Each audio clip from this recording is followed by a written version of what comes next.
we're going to move into the Dishrag, which is bringing your arms out to the side as if you were making kind of like a cross out of you, out of yourself. So your arms are going to go right 90 degrees out from your side.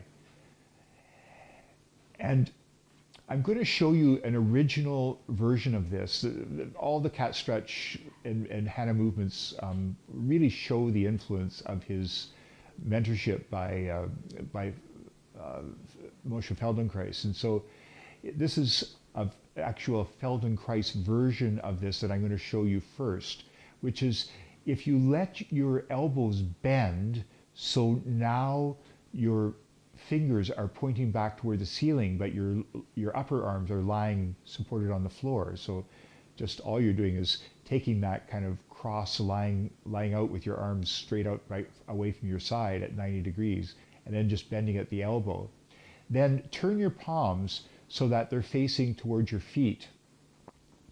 And take your right hand and let the back of your hand fall back down by your head toward the floor. So you're going to be rotating that upper arm as the hand comes back, and your head turns toward that side, towards the right side.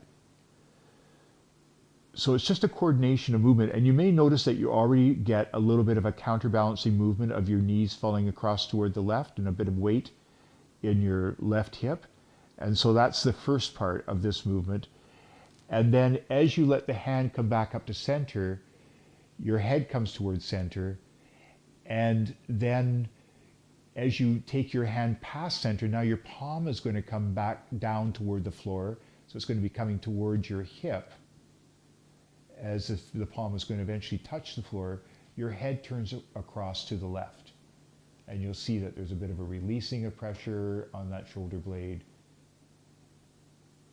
And so that's the movement as it's coordinated between the head turning and the back of the hand either going to the floor or the palm going to the floor, and the rotation it makes in the shoulder blade.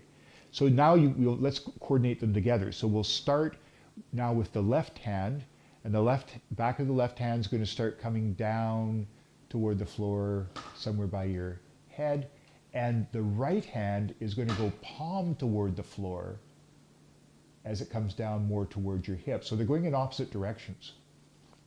Your head is turning to the left towards that side where the back of your hand is coming toward the floor, or you might think of it as the palm facing straight toward the ceiling. And you'll notice that your knees want to fall across to the right a bit. And then just let that come back up to center. This really helps to start coordinating into arm movement from the shoulders. And then reverse the thing. Come across with your head as the back of your right hand comes down toward the floor. Your left palm comes down toward the floor. Find the end range as your knees fall across toward the left. And then just notice coming back towards center. This is a lovely way of getting the arms moving. You'll notice that as your palm comes down toward the floor on that side, it's often likely that your arm is going to start sneaking down towards your side.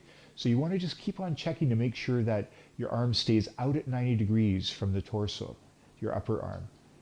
So that's the Feldenkrais version of this. Now let your arms drop all the way down to the floor. So you're back in that original cross version of your arms coming straight out 90 degrees from your body.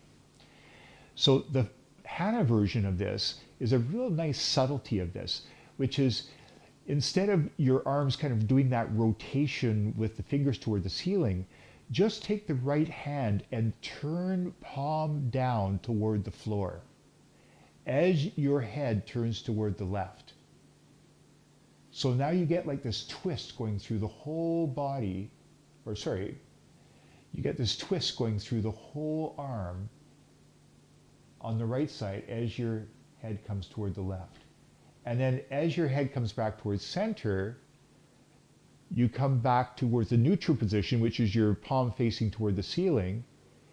And then as your head comes across to the right, you keep on twisting that arm so that essentially your thumb is going to be starting to come toward the floor. And just let it twist as far as it can as your head comes across toward the right.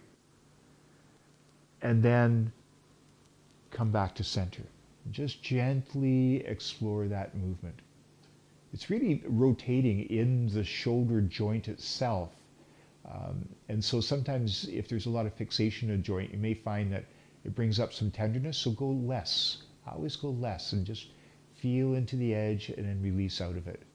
Now let's put the two sides together. So let's take this right hand and let it turn once more, palm toward the floor.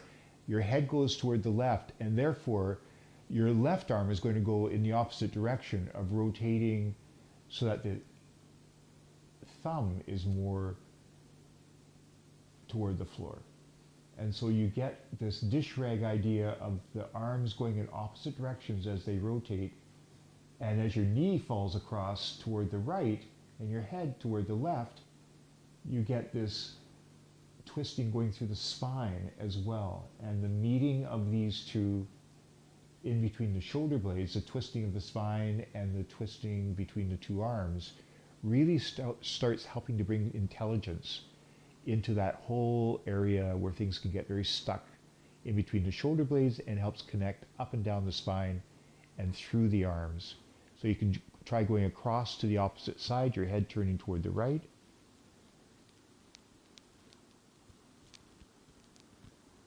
Your right arm turning more and more so that the thumb is touching the floor on the right side. And you'll find that as the left arm turns more and more, it doesn't just go palm down, but it actually starts turning so that it might start getting the thumb touching the floor as well, as they kind of twist in opposite directions. And then just letting your knees fall across to the left. You can get so focused on one part of your body that you can stop the other parts from participating. And so what you're looking for with this, as with the steeple, is just noticing for smoothness as you slowly circuit back and forth. So this is the movement that probably has the most smoothness in it, is this and the steeple. And so it really gives you a chance to notice where there's jerkiness in the coordination of the movement, where there's a gap in your sensory motor activity, and to just slowly move back and forth and notice how the smoothness slowly comes in as you pay attention to the sensations. And then just come to the center place again and let yourself just take in what you're experiencing. How's your back and your arms, your neck, pelvis, and your legs?